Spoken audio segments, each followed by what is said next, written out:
all starts with a conversation. I'll give you one example. I had one of my clients speaking to me. They spoke to the accountant, going through a divorce actually. They've got 3 properties. He's in his late 50s. They've got 3 properties. They're unoccupied, and each of the properties worth $1 million. Let's call it $1 million each.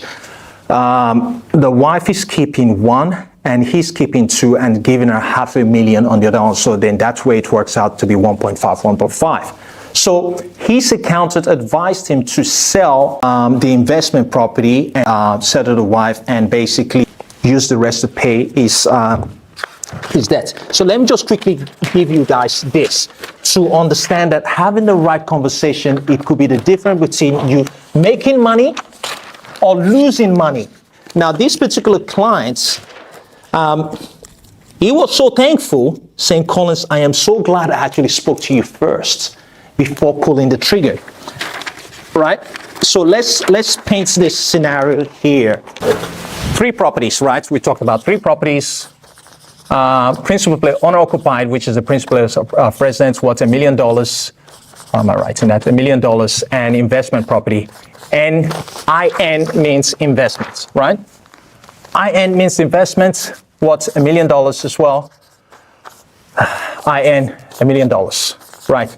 Now, the male is going to keep this one. Male, female keeps this one. But she's going to keep this one fully cleared, because this one is already fully cleared. It's like this, like about 20-something thousand-ish owing on it. So fully cleared, she's going to retain that. He's going to keep these 2, but give her $500,000. This one as well, there's only like about $200,000 owing on this. Very, very small amount owing on each of them. And this one, I think it was like about $170K owing on it too as well. Accountant said, sell this one, use the proceed, give her $500,000, and use the rest, put here, pay off your stuff. So that way, both of you kind of feel like you've walked away to one house each, fully cleared, $1 million. Fair enough, that's fine. I said, if you do that, you'll be worse off. There's something you haven't factored in here, which is capital gain tax. When you pay this one off, there is no capital gain tax, because that's your principal place of residence, and you're not selling that one. So, not selling that, but this one, because now he's transferred these 2 in his personal name. That property, when they bought it 15 years ago, they bought it for like about 200 and something thousand, but just to make it easier, call it 200,000. What's the capital gain on that? 800,000, right? But they don't pay the full capital gain on 800, they pay capital gain on 400,000, because 50% of that. So which they've got to give the government 200,000. So if he's to sell that property, right, for $1 million, let's take away legal fees, estate fee, real estate agent fee. Let's 100,000 goes on that. It's left with 900,000. From that 900,000, we'll minus 200,000, which is currently being owned, right? It's left with 700,000, right? Everyone is with me?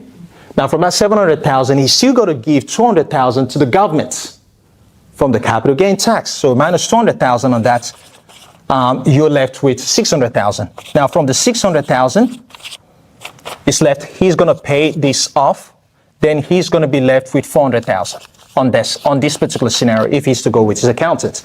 Now, what I recommended was, hey, don't do that.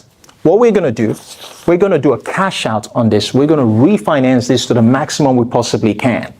We're going to tap out equity on this up to 800,000, keeping it below 80%.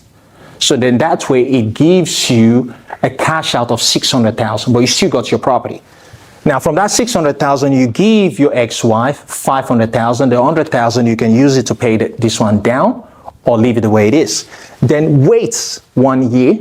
When you wait 1 year, sell this property, because he doesn't want any debt anymore. He's almost in his 60s, right? Doesn't want any. I'm like, no problem. Wait. Then what would happen after that situation? Once he sells this property, what do you think is going to happen? The ATO would basically go, well, you've got a debt of 800,000 on that investment property. You've paid 100,000 in real estate fees and things like that. What is his capital gain profit? 100,000.